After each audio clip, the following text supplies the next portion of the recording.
All right, welcome to the You Can Mentor podcast. It's your favorite mentoring friend, Zach Garza, and I am here with Chris Cox. Chris, say hello. Hi, friends of this podcast. I'm so excited to join you, Zach, and to be part of a amazing conversation, especially for those of you who are already mentoring in this world. Thanks for showing up in the lives of others. I love this. Man, now, if anyone is tuning in, you guys have a treat today. I have a podcast, and so does Chris. So we're experts. I mean, we are just professional podcasters. We like to talk, don't we? I'm guessing that's probably our the root of it. We definitely like to have conversations. I'm just not sure if anyone besides my mom's listening, but it is what it is, right? Yeah, I feel the same. I'm wondering if your mom's listening to ours too. Oh, 100%. Like, she does not miss an episode, sends me texts with a lot of, hearts, but it's great. Oh, man. Okay, so Mr. Chris Cox, he works with this ministry called Back2Back, and he has been there for a minute. They are doing some amazing things, but I will let him talk about himself and his ministry. So, Chris, why don't you talk about yourself, my man? Yeah, quick background. I have been engaging in work with youth for over 20 years now. I think, what is this, 2025? So 24 years working in localized church context. The first 8 years of my work as a professional was through a calling as a youth pastor at a local church outside of Dayton, Ohio. And then made a shift that that season of localized youth ministry. I had an invitation to take what we had been doing in kind of a localized opportunity and try to join a global movement through Back2Back Ministries. So I joined in 2008. A quick understanding of Back2Back is that it was established in 1997 as an organization that was efforting to provide comprehensive care to children, youth, and families around the world. So, first site was in Monterrey, Mexico. Now there are sites in Monterrey, in Cancun, in Linares, Culiacan, and in Mazatlan, Mexico, as well as Dominican Republic, Haiti, Nigeria, and India. And I'd give you that backstory to share that we had not had a presence in the United States. My goal as a staff member in the US in the first few years I was with Back2Back was to work with emerging generations to create a conversation of what it looked like to live life on mission. So I would work in schools, with churches, with nonprofit groups to talk really about what coaching, mentoring, discipling young leaders looked like with a missional mindset of going. And then I would lead some trips to our sites, especially the Monterrey, Mexico site. I was leading trips there. Around 2012, I was invited to start hosting camps and retreats for what were vulnerable teenagers in the city of Monterey. We would rent a camp in the mountains and we would take 120 plus teenagers who had experienced familial separation from their family and were had grown up at least for some season in an institutionalized children's home. And we would talk about leadership and development within that. That spiraled into our return after one of those trips, meeting some organizational leaders here in Cincinnati, where the leaders asked, why doesn't Back2Back have a location here in the United States and in Cincinnati? Our answer had been pretty simple for all of the years I'd been on staff until 2018, which was every time we pray about it, we end up opening a site in either another country or within the context. We feel like we're part of a global movement, but there's some aspects of youth culture and culture specifically in the United States that felt a little bit different than the work we had done internationally. But this season felt different. We felt like we had an opportunity. We felt like there was a community of um, children, youth, and families in Cincinnati that needed access to trauma informed holistic care. And so I was asked if I would launch this site. So I was able to found this site in Cincinnati in 2018 and start building a team of social workers, coaches, and education specialists from there. So that's a little bit of the kind of history as to my journey and where I am now. Man, like, I feel like everyone on our podcast starts out as a youth pastor. That's right, yeah. Yeah, it's good times. I mean, I was the same way, out of college, working as a youth pastor, just coming up with games, making a total fool out of myself. But there is there is something about working in that context to where, you know, before you start teaching other people how to connect with kids, you yourself first have to as well, you know what I mean? Yeah, I think the practical access to being able to spend time with a community, whether it's younger children, I'm not the greatest at the, under 12. I'm now coaching U9 soccer, which is just making me, bolster that skill set and that coaching a little bit more. But I found that the first 8 years of being able to invest in youth culture as a young 20-something, there's a sweet spot of I needed youth ministry, and youth ministry needed me and people like you and I in that season, that there's a freedom, there's a youthfulness, there's a willingness to try, and there's an age of relationship that I think is really important for middle school and high school students to be able to connect with someone that they feel like is just 1 or 2 steps ahead of them, that we can start kind of establishing some rhythm and we can learn some lessons and we can learn some together, which I feel is more like peer-to-peer relationship. The older that I get, the more value that I see in that mentoring, that no matter what season of life you're in, there's a different voice and role you can play as a mentor, and it's never the wrong time to show up or to sign up. But I learned a lot in those first seasons within youth ministry. And I think the reason that most of us get, that are in mentoring get kind of our feet wet in youth ministry at first is um it reminds us of what problem we're passionate about solving, right? Like it's a place where we can come in and the community is already there instead of us having to try to go make it up or find it somewhere else. And I love those early years. And I'm also still building my mentoring strategy off of the mistakes I made in those early years. Man, it's all about if we can learn from our mistakes, if we can be a consistent learner, a lifelong learner, I mean, the foundation of that is humility. And I just feel like the Lord Mhm. loves that. Like he loves people who are humble, who are always trying to find out ways to help others experience more of him. And so, man, I want to ask you this question, Chris. So tell me why you are so kind of passionate about not only kids, but trauma informed holistic care, and all of that stuff.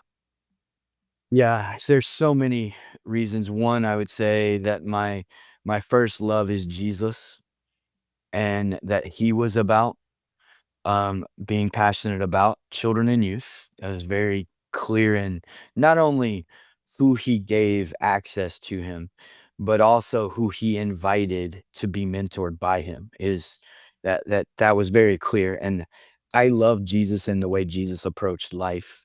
And so I felt like first my desire to be connected to him feels it just resonates with the way that he had a kingdom mindset. And second, he is the first and maybe the only leader that I've studied on such a level that recognized the human response to traumatic experiences that define us over time that don't stop. We call that complex developmental trauma, like bad things that keep happening repeatedly. They can really uh, paralyze our ability to feel seen and known and to develop in a healthy way. And his model of kingdom life when he was on this earth was to enter into the post-traumatic events of people's lives and reset their expectations of what they could believe to be true. Whether it's standing at a well with a woman who had experienced loss and fracturing of relationship over and over and over through her marriages, or it was a paralytic who had watched people walk past him day after day after day, or if it was a woman who had had a bleeding disorder for 40 years of her life. Like all of those are not traumatic events, which are significantly different than the complexity of experiencing the pain of traumatic events over and over on a daily basis, that Jesus was the God who entered into those moments and reset expectation and brought hope into that. And that's what I love the most about um, trauma-informed holistic approach is I believe that it's actually a kingdom approach. Man, it's so crazy. Just there are so many kids that I've spent time with who, I mean, I'll say that I haven't had the easiest life out there, right? Like grew Mm. up without a dad around and, experienced some things. But there's kids out there who are 10, 11, 12 years old and they've experienced more in their lifetime than most people will in 80 or 90 years. It just seems like bad things just continue to happen over and over and over. And sometimes I'm like, man, Lord, like you have to make a way because I don't see how this is going to get better. But one thing that the two of us kind of talked about is creating community. And you talk about feeling seen, you talk about feeling known, about inviting people into something larger than themselves. Especially for a kid who might feel isolated, who might feel alone, who might feel like no one cares about them. Can you just kind of share with me, just Yes. tell me your thoughts on the power of community and how we as mentors um, can make that happen in a way that gives our mentees honor and worth and value. Yeah, it's a great question. The root of what we do at Back to Back Cincinnati and the root of my personal approach to mentoring and then investing in youth culture is this statement: everyone belongs. And from a spiritual statement, I think you could add to it. Everyone belongs before they believe. That's very true of Jesus' approach to a kingdom mindset is that everyone belongs. And when I come in with the framework that your belonging is not tied to your agreement with my belief system or your alignment with it, but that belonging is a context of community that we create in order to process what has made us feel isolated, alone, separated, or has made us manufacture false versions of community. And that the key to that, the root of it, is trust. And that trust is time.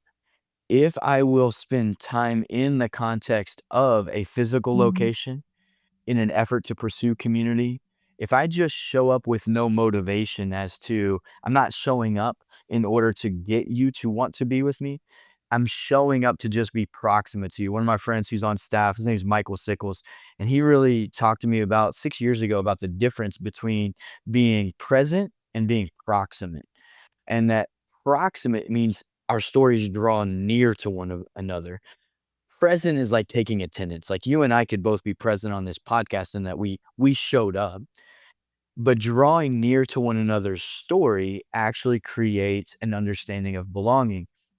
And back to back, we have a core phrase that's one of our cultural beliefs around giving benefit of the doubt. And I think that's really key when it comes to mentorship and community is if I were to give benefit of the doubt that if an individual knew that their belief system was fracturing and hurting someone else, or they had control of changing it to be more inclusive, they would. But something's stopping it. It could be theology, it could be pain and trauma, it could be ignorance of a lack of understanding. But if we can have a conversation around belonging of saying, okay, everyone belongs in the space. Now let's set some guidelines of what we need in order for everyone to belong. It actually offsets because you might say, does the bully get to belong? Well, if the bully is willing to buy in on belonging, where the people that they bullied also need to be able to belong, then the bullying has to stop. And if the person who is introverted says, can I belong and be quiet? Yes, but sometimes we might need you to share your thoughts in order to belong. We need you to be heard. And what would it make you feel safe to be heard? The same for the extrovert. So when we start having conversations of what would it take for all of us to belong, we start creating a framework of conversation that doesn't force submission, but creates conversation for us to create a learning environment so that we can belong more over time.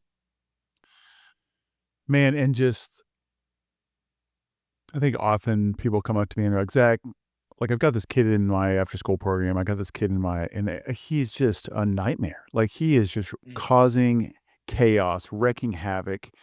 Can I give up on him? Can I kick him out?"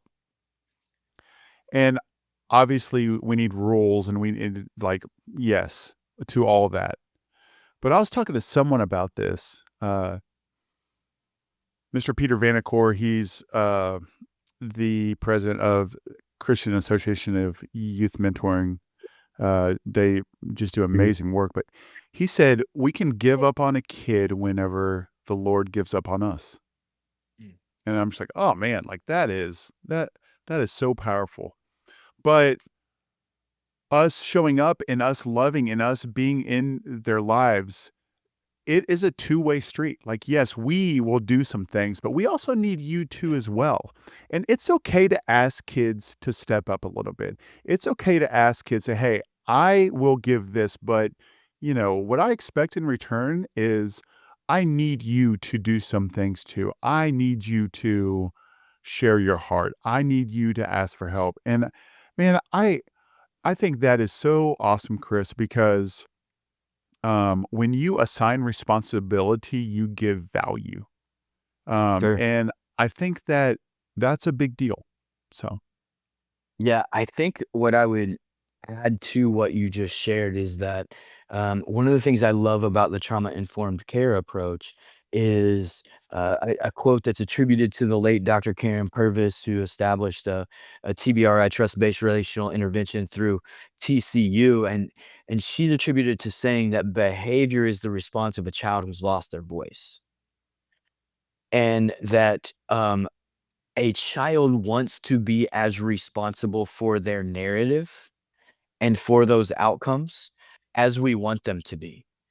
Something happened that is paralyzed the ability to be responsible, and that a mentor, that I think in the healthiest season, a mentor doesn't take personal the behavior that's being projected toward them because it's offensive or it's dangerous, but instead receives behavior with gratitude. If you're willing to show me the vulnerability of your wounded self by acting out, by pushing against the wall, by punching that other thing, if you're willing to show me this wounded version, I'm willing to sit with you and to start providing tools so that we can give you a voice, so that you can actually use words to talk to me about, why are you so guarded? Why is your behavior so protective? Because when we recognize fight, flight, freeze, or there's the fourth one is now fawn, like kind of behavior matching. When we see that in a teenager's life that we're mentoring, we could unintentionally shame them into the poor, into the understanding that their poor response is their fault, or we could come in inquisitive. These are the responses of someone who's in fear brain. And I don't know how much, depth you've gone into on access to brain. That's exactly right. Like, we've got access. We lose access to the prefrontal cortex when we're afraid, and we go into the amygdala part of our brain, which is the fear response, which just says throw a punch, run away, freeze and make sure people go past, or behavior match. When we say, "Why are you doing this to us?" with someone who is in that fear brain, they do not have access to the answer to the question.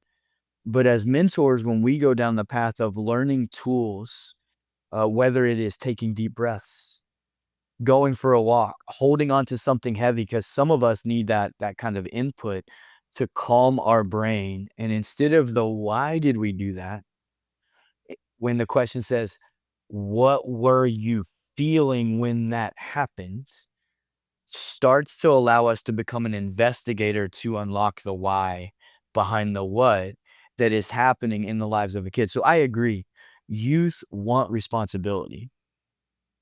What they also need is to know that their lack of access to the part of a brain that helps produce responsibility might be in what my friend, Dr. David Schooler called the middle circle.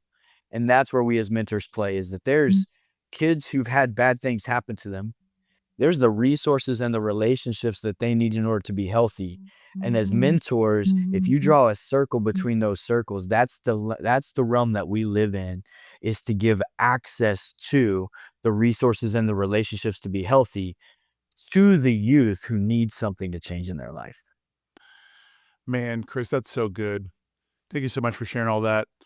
Just a shout out. If your mentee has experienced trauma, if they have gone through some hard things, check out TBRI. It's out of For sure. TCU. You guys have a not for profit that you guys oversee. Yeah. Why don't you guys give us a little tiny bit of a shout out about that? Yeah, I would encourage you. So, Trauma Free World was actually built in a conversation with TBRI. If you think master's level or PhD level understanding, TBRI is brilliant in that. And I have learned so much. Their podcast, I still listen to and is phenomenal. Trauma Free World, and if you go to Trauma Free World and Google that, you will find that what we've done is try to take what is at a master's level and give it in a context to that frontline or lay person mentoring or, access, person, and we have resources from an educator training to a coaching training to leadership development that will take an understanding of complex developmental trauma and gift it to you in a way that you don't feel like you have to go down a PhD path. We've trained in over 80 countries, and I think there are over 525 trainers now of trauma informed care around the world through this trauma free world. And it's been a gift to me. I coach soccer differently, I parent differently, and I lead back to back Cincinnati differently. So I want to encourage you, just check out Trauma Free World for resources that are accessible. If you're mentoring children or youth that may have experienced complex developmental trauma. And as a generation who came out of a pandemic, I think we're almost at 100% rate that we need to Man. navigate the impact of traumatic experiences as part of what our mentoring is going to look like. Yeah, it's just an amazing resource and it's free. So go check Yeah, it absolutely. out. Yeah, for sure. Free um, ones are great ones. Yeah. Amen, man. Okay, Chris. So we talked a lot about trauma informed holistic care. And, for a person like me, I would just love to know what the heck does that mean? And how does that impact the average mentor's relationship with their mentee? Yeah, I think that's a a great topic to have a conversation around because we've actually even in back to back Cincinnati differentiated the difference between a mentor and a coach. And I think that there's a really healthy approach from volunteer margin. Maybe you're working one job, two jobs, three jobs. You have margin to mentor a couple of hours a week. I think of mentors a lot like from an athletic side, I love soccer. I think former players can mentor me because they often show me what their regimen and their routine, and spiritually, when people mentor me, they show me what their pathway was. Coaches are hired and trained to watch your game tape to tell you what the best version of you is, and it takes themselves completely out of the context. And sometimes I think that mentors feel the unhealthy pressure to also be a coach, right? Like I'm supposed to have all this expertise and all this experience to be able to talk to you about your unique life. Let yourself off the hook. Mentoring is just giving of your time, your talent, your treasure, which might be your time, and I think your testimony. I think that's a key part, is just being encouraged by your story is the mentoring piece. What we mean by the holistic approach is I think all humans, and what we believe at Back to Back, is that all humans are made up of five really key components. Your spiritual, your physical, you got an educational or a learner's component, you got a social component, and you got an emotional component.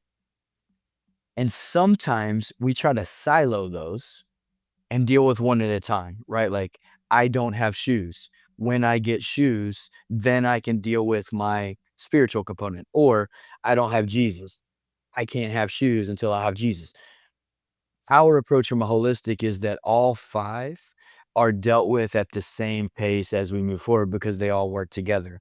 My social felt safety can impact my ability to learn in an education space, not because I don't have the intelligence to capture the educational content, but if I don't feel safe socially and don't feel connected, I can't focus on the content. So our approach from a holistic side is to think about the child or the teenager that you're connected to with all 5 in mind. They're not doors that need to unlock one another. They're actually pathways that we go down at the same time.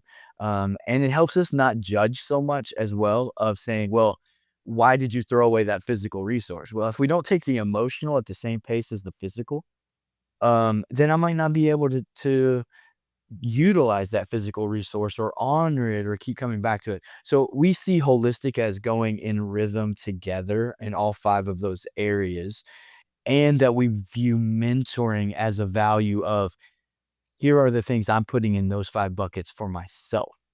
Not demanding that the mentor become the problem solver in all areas of a teenager's life. So tell me if I'm seeing this right. Okay. So if a kid goes to a tough school and they don't feel safe, that's going to impact their emotions and that might even impact their social. Knowing that they're coming into your mentoring relationship and they've had a tough day at school, they feel lonely, they feel scared, and maybe they don't have food, right? All Right. of those things are going to work together whenever you try to teach them about the Bible. Absolutely. Yeah. Yeah. And so for us as mentors, I absolutely love what you said earlier, Chris. We have to stay curious. We have to keep Yes. asking different kinds of questions because it's so nuanced. There are so many things that our kids are dealing with to say, oh, this kid's just acting bad because he's a bad kid. Well, that actually isn't true. There's 6 or 7 things that they are consistently trying to figure out. And so Yeah. we have to not fix, but we do have to keep tabs on how they are doing physically. Do they have a place to stay? Are they eating enough? On their education, how are their teachers? On their social, on all of their friends, on their emotional. Are they angry? Are they sad? And so that is a way for us to care not just about certain parts of this child, but about the whole child. Yes, and our job as a mentor is not to take over as a therapist or a counselor or a social worker. It's to play the role of investigator slash encourager.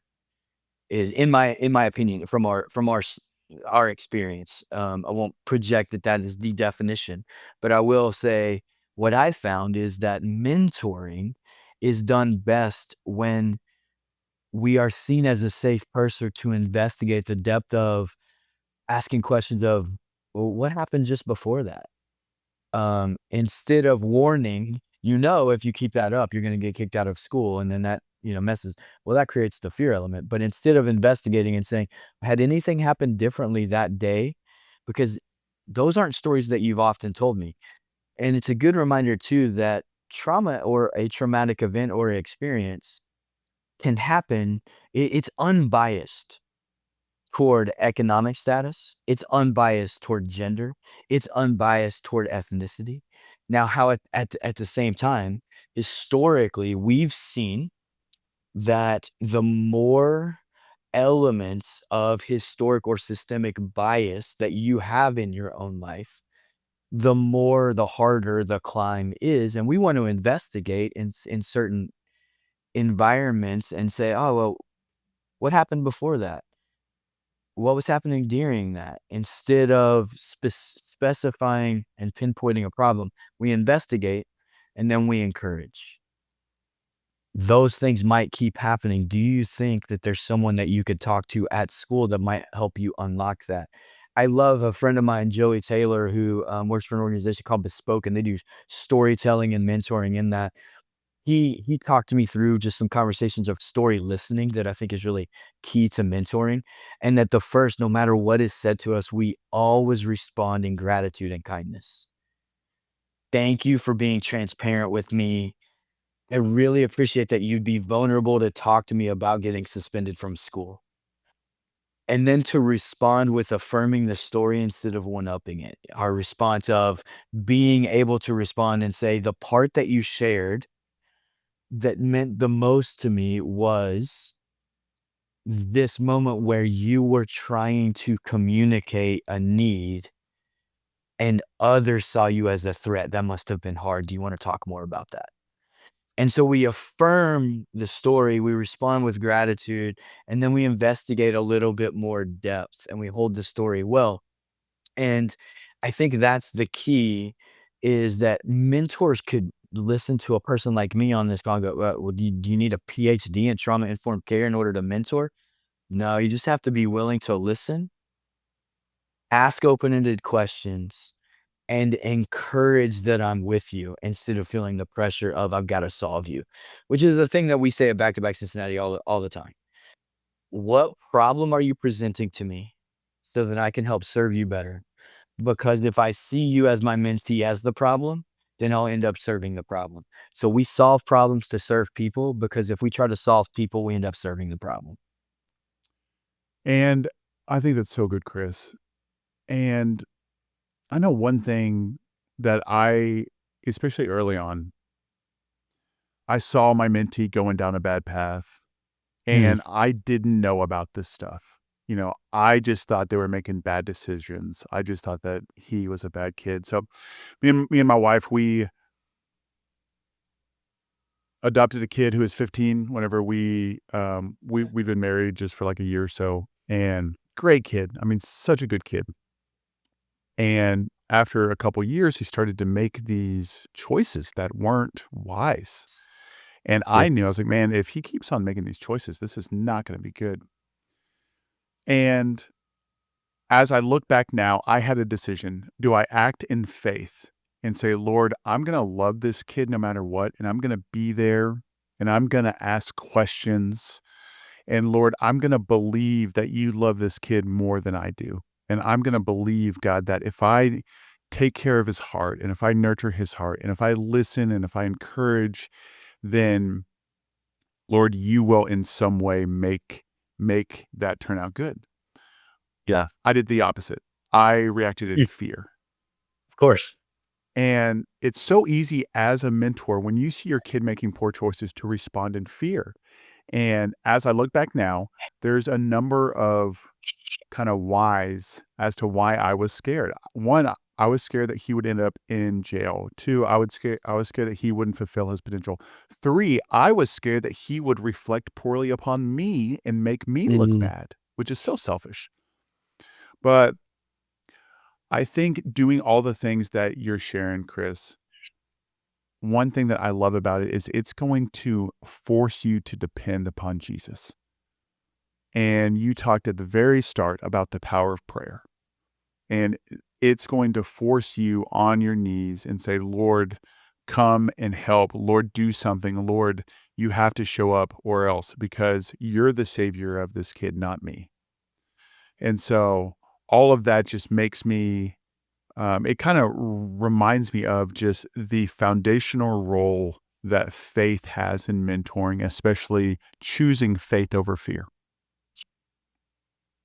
Yeah, I think you're right. I think first I just want to say, like, good on you for saying yes to show up in the life of someone. And I think as you were sharing your story, uh, my my brain was like, I want to tell that young Zach, like, this young man feels so safe with you that he can process the hard things that happened in order for him to be needed and adopted. And that's one piece that we constantly miss out on as mentors and that we miss out when we pursue opening up our lives as parents is we see behavior as rebellion instead of seeing behavior as the response of a kid who's finally saying, I get to stop running and now I'm actually going to process the pain that's happened to me. And that in mentoring, we can see ghosting, we can see fighting, we can see all these things as a rebellion, or we can refuse to let Satan have a foothold in that. And we can reframe that and go, look, this is how safe this is, that it feels very scary for a kid for the first time to actually trust that there is a forever home, that I do have value, that I am finally seen, that someone does care about me. Because all I've been doing for 15 years is building up a protective strategy and finding some reason as to what's wrong with me that I don't have what other kids have. And we don't coach that enough. We don't coach that enough to say pain is a part of healing and processing is a part of healing. So let's celebrate that this room is safe enough for you to show me how hurt you are and for you to test the boundary in the relationship. As a team, the thing that we cling to, and I think this is helpful for mentors to cling to, is in a prayer, our prayer is um, to have the Holy Spirit's discernment on two stories that Jesus tells. One, when he heard a voice crying, and there was a sheep who had gotten lost, and he looked at the 99 and he could hear the voice of the one, and he would leave the community and the context of belonging to go and find the voice that's calling out. When do we leave and when do we chase, right? Like, when does a kid not show up to our mentoring time or a group community? When do we chase? In light of the other one, when do we pull up a rocking chair and sit it on the front porch and wait for the prodigal to come home? Both are biblical, both are true, both are focusing on finding what's lost, right? Like, you've got the lost sheep and the lost son, and the strategies that Jesus implements are different in both contexts. One says, "I'll set everything down and go after you." I think the key is, I'm stuck and I'm crying out versus I'm behaving and I'm acting out, but I'm not calling out for help yet. So some require chasing, sometimes it requires waiting. Both are hard. Mm. And the prayer is to discern which one we do with the mentee that allows them to have the voice in their story that they still say, and yet you waited on me. You kept showing up at the coffee house, even though I ghosted you for 2 months. You just kept showing up in the rocking chair. And the day that I came back, you were still there. That changed my life. I was out in this community and you drove by and you heard me calling out because I didn't want to be there. And for some reason, you rolled up in that car or you showed up at my football game and you came to me, right? Like lost sheep, prodigal son. Let's pray through which season we're in with our mentee. And let's find the confidence that we're about building a kingdom of belonging, not pressuring a generation to feel the shame or the pressure that they need to perform at a level to make themselves worth us investing in. You're God's child. You're worth investing in. I'm just going to keep showing up. Man, I've never heard that before. That's really good. That's a really good take on those two stories. Huh. Mm. Jeez.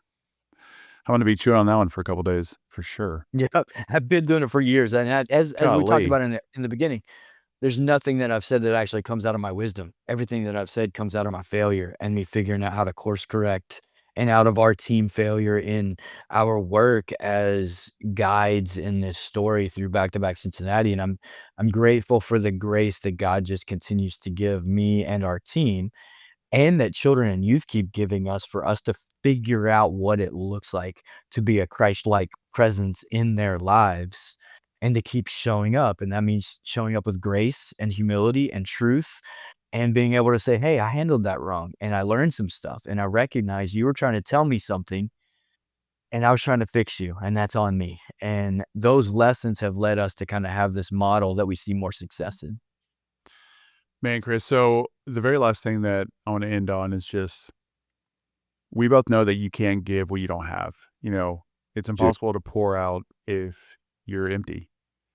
And so we also talked about just how we can learn so much from all of our failures and how if we let it, this mentoring journey, hanging out with these kids will actually teach us a ton about ourselves and about our God. Has has there been something that you've experienced that has spotlighted the immense value in you before pouring out into others, of keeping yourself filled up and investing in yourself and making sure that you are at your best whenever you enter into your mentoring relationship. Yeah, yeah, it's, we call it the making sure that our cup is full, right? Like, if I have this and my mind is like, I have this cup, if I want other people to drink from this cup, my mentee can either, like, drill a hole in the bottom to get whatever's left in it, or they can take my cup and drink from it. But the best way for them to get what they need and for me to get what we what I need is when my cup is overflowing, right? Then I don't lose anything, and they don't have to take. And that, I go through an exercise several times a year where I ask myself, what would fill your cup to overflowing? And it's changed with different seasons of life. As a single youth pastor, my list was very community and outward focused based.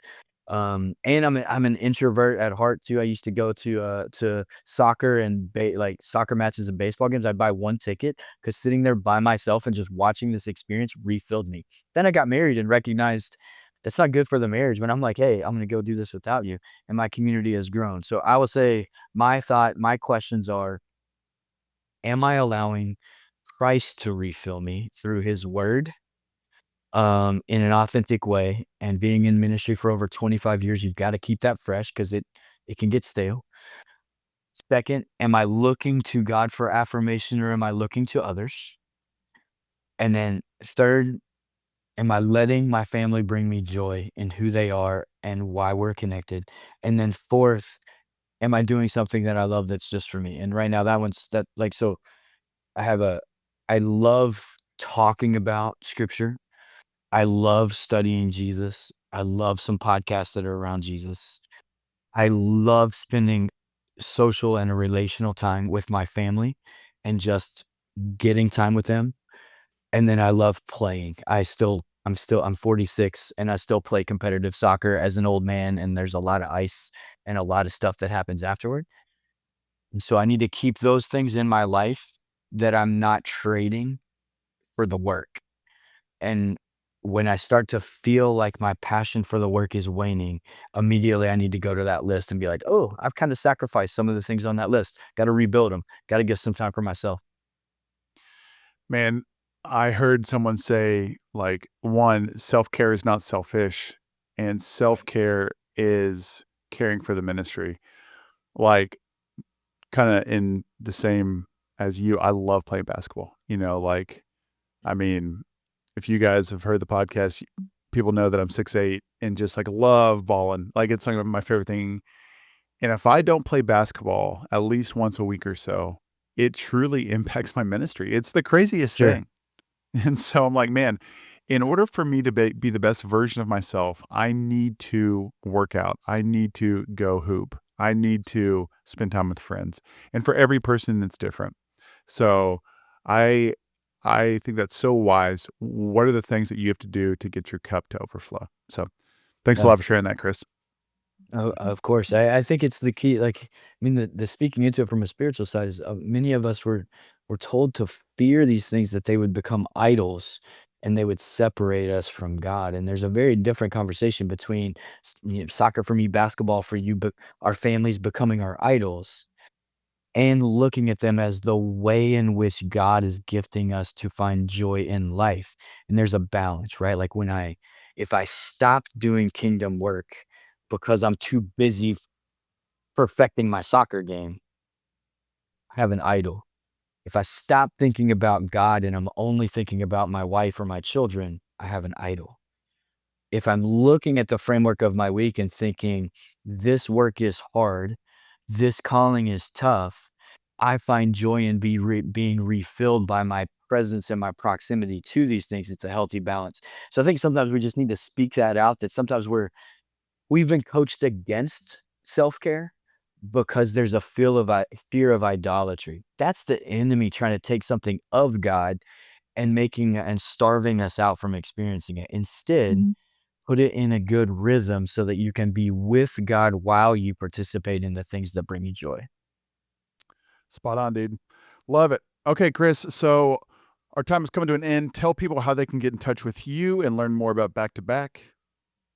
Yeah, globally, if you wanna hear about what we're doing around the world, go to back2back.org. You can find a link there to Trauma Free World's website as well to get those resources. If you wanna know specifically about the work that we're doing in Cincinnati and even how to maybe make referrals or connect families or community groups to us, it's back2backcincy.org for our work specific here. And just grateful for the time, Zach. This has been awesome. Of course, man. Really, really appreciate you and all your wisdom and all of your experience, man. And you have definitely helped us out today. So thanks a lot. And thank you, listener, for tuning in. If you can, give us that 5 star, share it with a friend, a volunteer. And remember this, you can mentor.